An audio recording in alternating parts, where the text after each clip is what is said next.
Last week, we spoke all about content, the big three, and which you should choose. This week, we're talking about the purpose of that content. Let's jump in.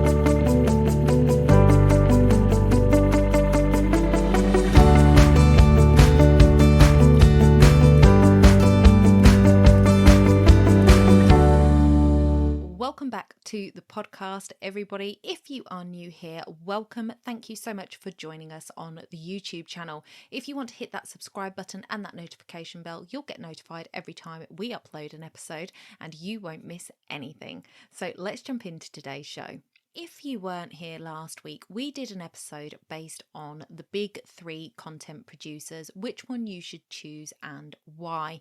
This week is a follow-on from this one, so if you haven't checked out last week's, then do head back and take a listen to that and then come back to this one.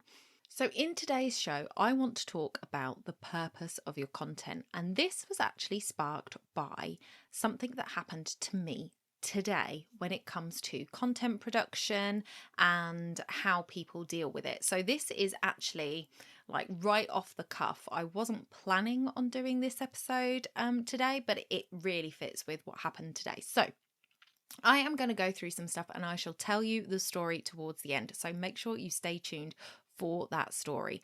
As I said, last week we spoke about the big three when it comes to producing content. So we spoke about blogs, we spoke about video, and we spoke about podcasting. And I went through the pros and cons of each. Now, one of the big things that we need to think about when we're looking at what type of content we're producing, so not the how, but the what we're producing, is the results that we want from that. What is the purpose of the content we're creating? Because I, for one, don't want to be creating content that's just falling on deaf ears or not being listened to, not being watched, not being digested. I create content because I have a passion for what I do, and I hope that other people will gain value from it.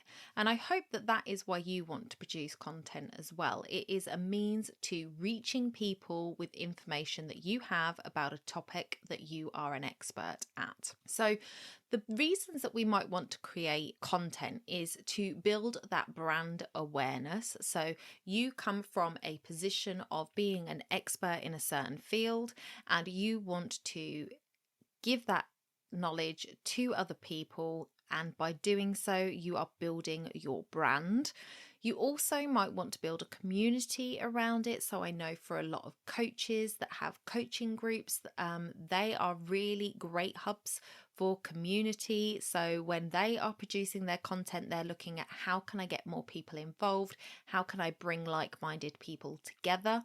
And then others might want to build a following. So you may be somebody who is the face of a brand. You want people to find great value in what you say, so much so that they want to listen to everything that you say. They want to join your Facebook group. They want to follow you on all of the social media platforms. They've got all their notifications turned on for everything. They're signed up to your email list. They are a true following fan.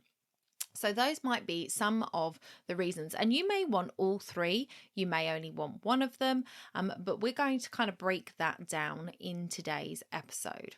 If you want to build a brand using your content, you have got to add that consistency to it. Brands are known because they are seen all the time. So you want to make sure that you have a very strong brand identity. Now, we did an episode way back when, I can't remember which number it is, I will link it below, with Lynn Stainthorpe, and she was talking all about your brand identity. It is so important to know what your brand stands for, what it looks like, and what it sounds like. So if all of that sounds really confusing to you, then I highly suggest you speak to somebody on branding.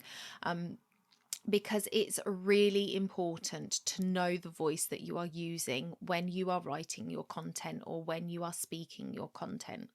So brand consistency, this means using the same colors, the same fonts, and the same voice when you are producing anything online. So whether that is your main piece of content or the social posts and collateral that you build around that content, it all needs to have the same look and feel to create that brand identity. So your brand identity comes from your daily posts. So whether that's a photograph, whether that is a video, whether it is a short clip of audio, it all has to lend itself to your brand to help you build that brand identity. Community and following comes from interest and engagement. So if you want to build a community and build a following, you need to have something very interesting to say to the people that you want to reach. You need to be able to spark that interest by getting them in with that hook, by teasing something, by making sure that you're not giving away all of the apples in one go, just teasing it out here and there so that they can start to get to know you, start to get intrigued, and start to build that know, like, and trust factor with you. So on that, building your community, this is the one that really got me today. So I went on to Instagram this morning, and somebody that I know personally was on an Instagram live with somebody I don't know personally. So this person that they were on with was a brand. It's a company. There are staff members for it, but it is not a well-known entity, I would say.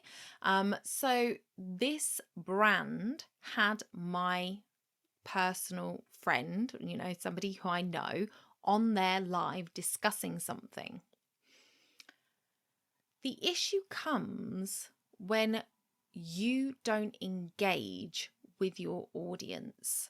So if you are on a live and somebody comments on your live, you want to respond to that comment.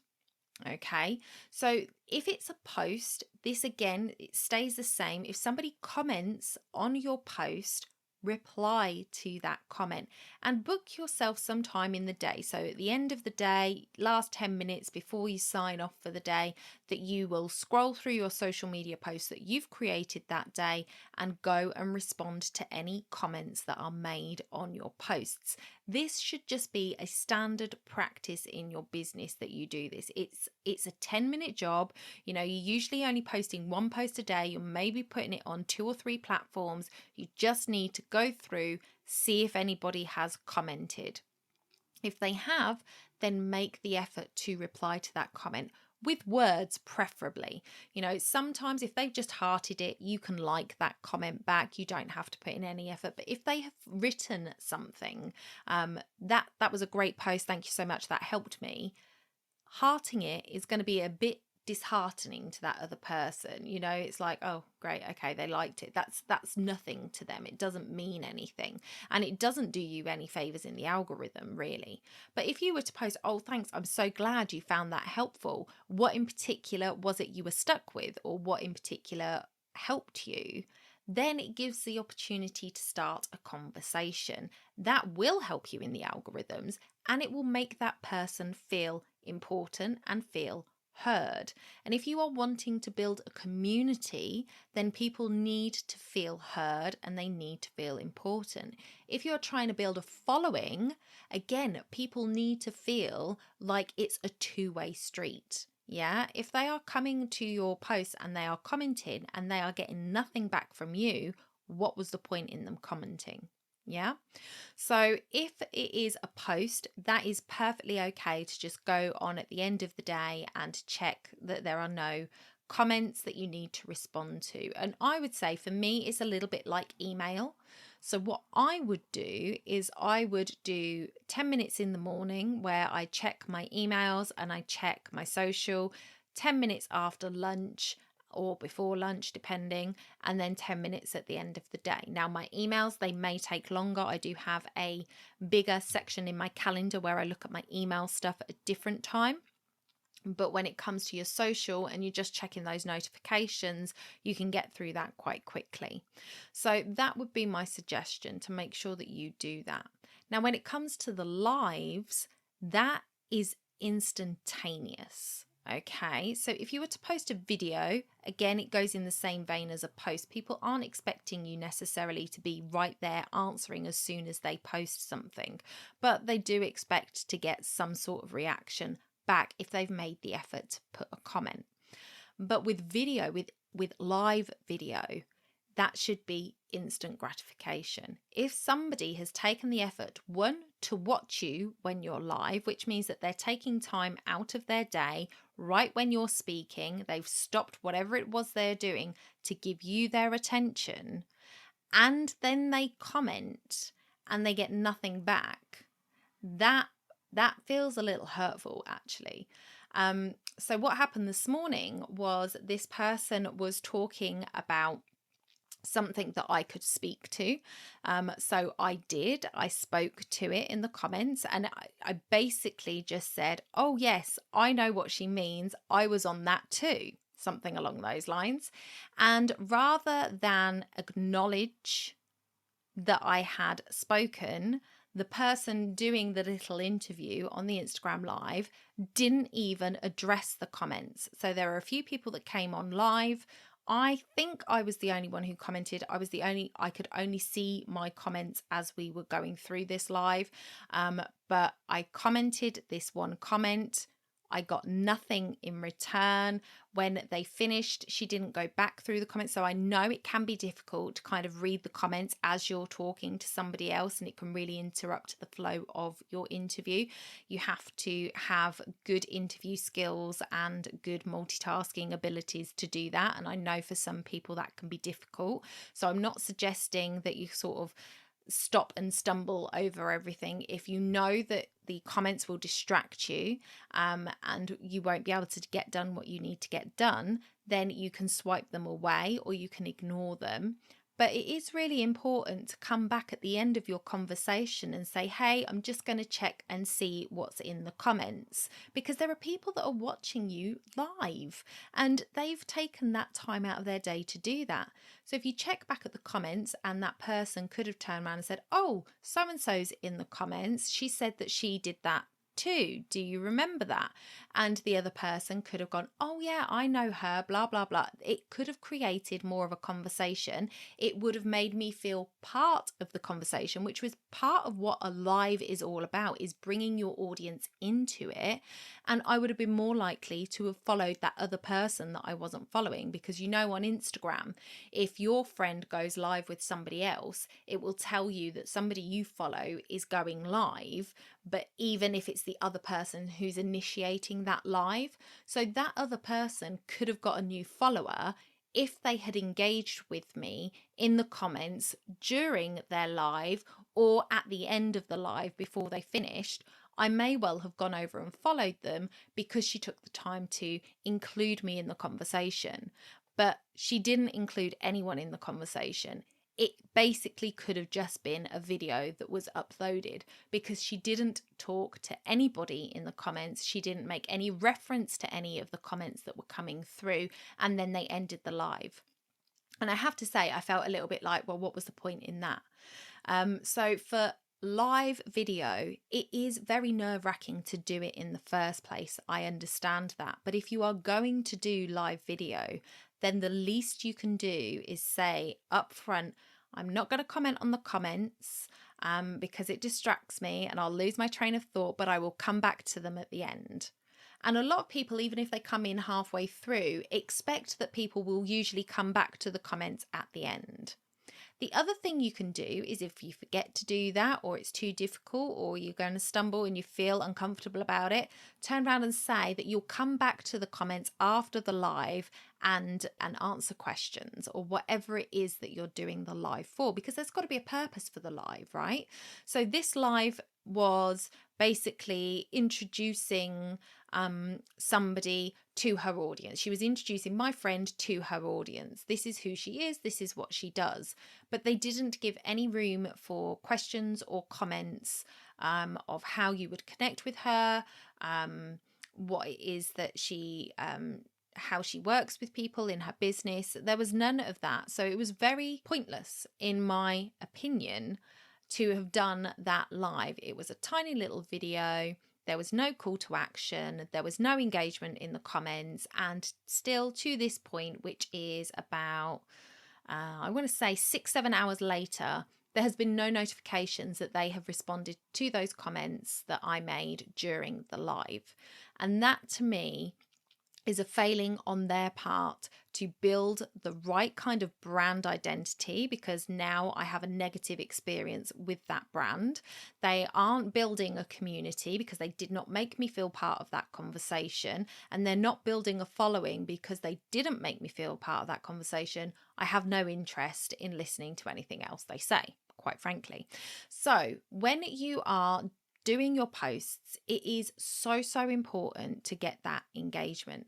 So when you have YouTube videos, for example, if the content creator comes through and likes your post or comments on your post, especially if they're a big creator, you do feel like you've been seen. And it's weird, and we could go down the rabbit hole of how the psychology of all of that works. But the truth is, if somebody is creating content and they're putting it out there and somebody else comments on it, if you are the content creator and you engage with that person, it makes that person feel seen. It makes them feel good. It makes them feel like it was worth watching your video, worth reading your blog, worth listening to your podcast.